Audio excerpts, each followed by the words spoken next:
یہ میری خوش قسمتی کہ میں حضور کا امت ہوں، ساری زندگی اس کا شکریہ ادا کرتا رہوں تو حق شکر ادا نہیں۔ ہم حضور کی امتی، نبی انتظار کرتے رہے، نبی منتظر رہے۔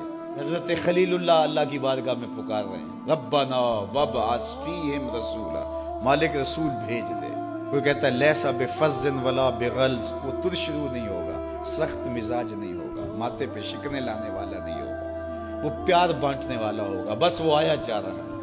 حضرت عیسیٰ نے تو نام بھی بتا دیا نا، مبشرم برسول یاتی من بعد اسمہ احمد، لوگوں میں جا رہا ہوں، چلو نام بھی بتا دیتا ہوں، میرے بعد جو آنے والا اس کا نام احمد ہوگا۔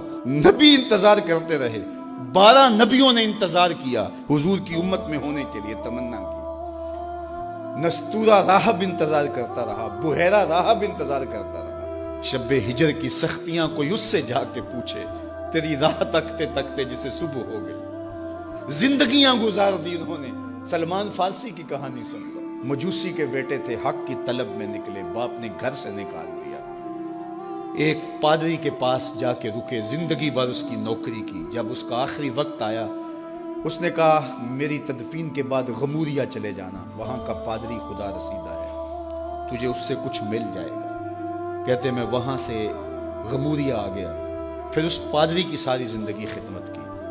جب وہ مرنے لگا تو اس نے کہا کوئی ایسا شخص نہیں ہے جس کے پاس اب میں تجھے بھیجوں، لیکن نبی آخر الزماں کے ظہور کے لمحے آ گئے، تو یہاں سے یثرب چلا جا، وہ اس نبی کی ہجرت گاہ ہوگی، تیری زندگی سنور جائے گی، تو نے بڑی محنت کی ہے، بڑی نوکری کی ہے میری۔ کہتے میں نے اس کو کہا کہیں ایسا نہ ہو میں دھوکہ کھا جو مجھے کوئی نشانی بتا دے۔ اس نے کہا 3 نشانیاں، ایک صدقہ نہیں لے گا، دوسرا ہدیہ رد نہیں کرے گا، تیسرا 2 کندھوں کے درمیان مہر نبوت ہو۔ کہتے ہیں میں نے اس کی تدفین کی، یثرب کی جانب جاتے ہوئے ایک قافلے میں شامل ہو گیا، انہوں نے مجھے پکڑ کے اپنا غلام بنا لیا، لیکن میرے پہ مہربانی یہ کی کہ مجھے بیچا جا کے مدینے میں۔ ایک یہودی نے مجھے خرید لیا، میں اس کے باغ میں گوڈی کرتا تھا، کام کرتا تھا، کھجوریں توڑتا تھا، لیکن میں انتظار میں تھا کہ کبھی وہ نبی آخر الزماں آئے تو مجھے دید ہو، کبھی عرش پر، کبھی فرش پر، کبھی ان کے در، کبھی در بدر۔ غم عاشقی تیرا شکریہ، میں کہاں کہاں سے گزر گیا۔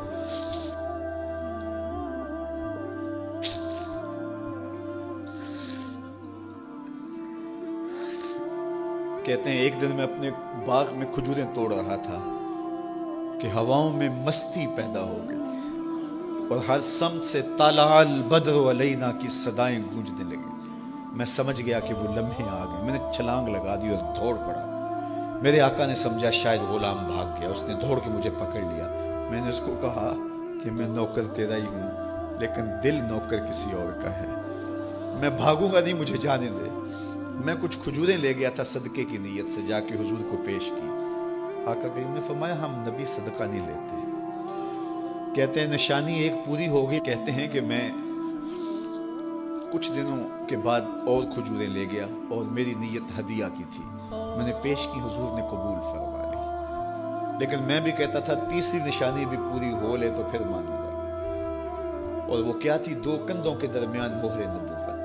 کہتے ہیں ایک دن حضور میرے باغ میں آئے اور آقا کریم نے اپنے مبارک کندھے پہ چادر رکھی ہوئی تھی اور چادر کی اوٹ میں مہر نبوت چھپی ہوئی تھی، اور میں پیچھے ہو کے دیکھتا تھا، اور میری آرزو یہ تھی کہ کوئی تیز جھونکا ہوا کا آئے اور چادر ہٹ جائے اور میں مہر نبوت کی زیارت کر لوں۔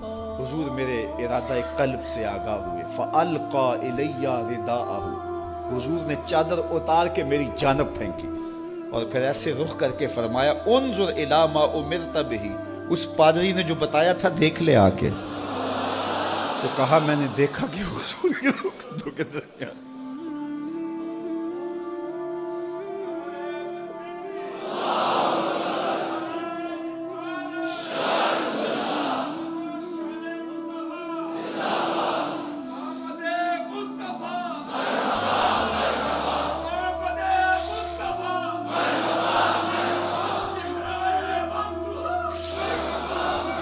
شب ہجر کی سختیاں کوئی اس سے جا کے پوچھے، تیری راہ تکتے تکتے جسے صبح ہو گئی۔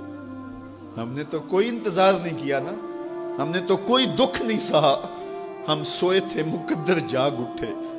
ہمارے والد مسجد سے مولوی صاحب کو بلا لائے. انہوں نے کان میں آ کے کہا مبارک ہو تو حضور کا نوکر بن کے آ رہا. میرے والد گرامی ایک شعر جھوم کے پڑھا کرتے تھے, محمد جانے جانا ہے پیغمبر ہو تو ایسا ہو, رسولوں کی بشارت سے مبشر ہو تو ایسا ہو, امر توقیر کا سب کو موکر ہو تو ایسا ہو, کیا ہم کو غلام ان کا مقدر ہو تو ایسا ہو. میں اپنے مقدر پہ قربان نہ جاؤں, آپ اپنے مقدر پہ نثار نہ جائیں. ہمیں وہ نبی ملا جو نبیوں کا نبی. بنو سعد کے مقدر بھی جاگ اٹھے. اللہ اکبر.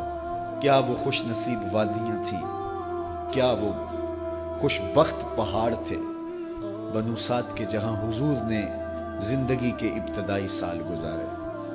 اللہ اکبر. حضرت حلیمہ سعدیہ کہتی ہیں جب میں حضور کو گھر لے گئی تو میرے گھر میں روشنیاں آ گئیں. باقاعدہ عورتوں نے کہا حلیمہ تو اتنی امیر ہو گئی ہے رات کو بھی دیا نہیں بجھاتی. بڑے امیر کبیر گھرانوں میں بھی رات کو لوگ دیا بجھا دیا کرتے ہیں, لیکن تو اتنی ہی امیر ہو گئی ہے کہ رات کو بھی تیرے گھر کا دیا نہیں بجھتا. تو حلیمہ سعدیہ نے کہا آؤ میں تمہیں بتاؤں میرے گھر میں دیا کون سا روشن. باقاعدہ ہم جولیوں کو بلایا, پالنے میں حضور تھے, اشارہ کر کے کہا ما کننا نحتاج الی السراج من یوم اخذناہ. جب سے یہ پیارا گھر آیا ہے میں نے سارے دیے توڑ دیے. دیے کی ضرورت نہ مشعل کی حاجت, عجب روشنی تو نے پائی حلیمہ, بڑی تو نے توقیر پائی حلیمہ, بنی تو محمد کی دائی حلیمہ. کہا ما کننا نحتاج الی السراج من یوم اخذناہ. جب سے یہ پیارا گھر میں آیا ہے میں نے سارے دیے توڑ دیے. جہاں روشنی چاہیے ہوتی ہے حضور کو اٹھا کے اس کمرے میں لے جاتے ہیں, وہاں انوار پھیل جاتے ہیں, روشنیاں پھیل جاتی ہیں. کیسے اجالے پھیلے, کیسی روشنیاں پھیلے.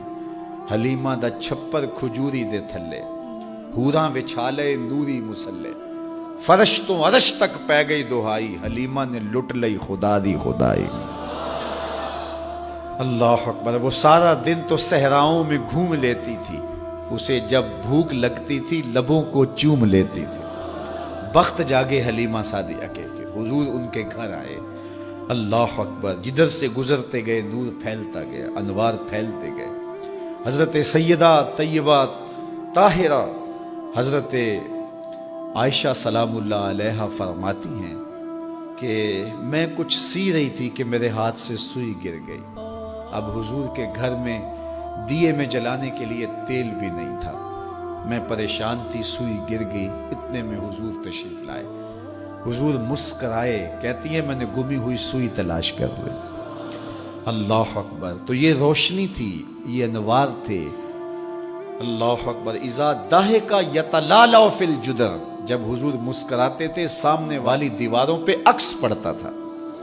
اللہ اکبر. جب مسکراتے تھے نور پھیل جاتا تھا. اذا تکلم رؤیا کالنور یخرج من بین ثنایاہ. حضور کے سامنے والے دانتوں میں ہلکا سا فاصلہ تھا, اور جب آقا کریم گفتگو کرتے تھے وہاں سے نور کی کرنیں چھن چھن کے نکلتی تھیں, انوار پھیل جاتے تھے. ایسا نوری ماحول, ایسا نورانی چہرہ. حضرت ابو ہریرہ بولے کل قمر لیلۃ البدر لم ارى قبلہ ولا بعدہ مثلہ. کیا پوچھتے ہو, 14ویں رات کا چمکتا ہوا چاند تھے میرے حضور. پھر کہا نہیں نہیں نہیں, حضور جیسا نہ پہلے دیکھا نہ بعد میں دیکھا. حضرت حسان بن ثابت پاس کھڑے تھے. کہا دیکھتے کیسے, کسی ماں نے جنم دیا ہوتا تو دیکھتے. خدا نے وہ سچائی پن چھڑیا جدے وچ محمد نو ٹالیا سی. حسینہ جمیلہ دا منہ موڑ دیتا, محمد بنا کے قلم توڑ دیتا. مثل او در عالم امکان متصور نیست. حضرت شیخ مجدد کہتے ہیں حضور کی مثل بزم عالم میں ممکن ہی نہیں ہے, ہو ہی نہیں سکتا. اور اقبال کا لہجہ بھی دیکھیے, رخ مصطفیٰ ہے وہ آئینہ کہ اب اس سا دوسرا آئینہ, نہ کسی کی بزم خیال میں نہ دکان آئینہ ساز میں. تو وہ پیکر تراشا, وہ پیکر تراشا, مکھ چند بدرشا شانی ہے, متھے چمک دی لاٹ نورانی ہے, کالی زلف تیک مستانی ہے, مخمور رکھی ہن مد بھری. کیسا جمال دیا, کیسا حسن دیا. اچھا بریلی کے امام سے بھی پوچھ لیجئے.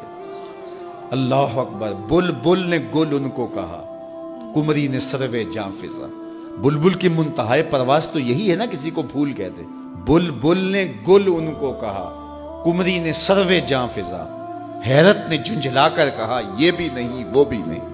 خورشید تھا کس زور پر، کیا بھر کے چمکا تھا قمر، بے پردہ جب وہ رخ ہوا یہ بھی نہیں وہ بھی نہیں.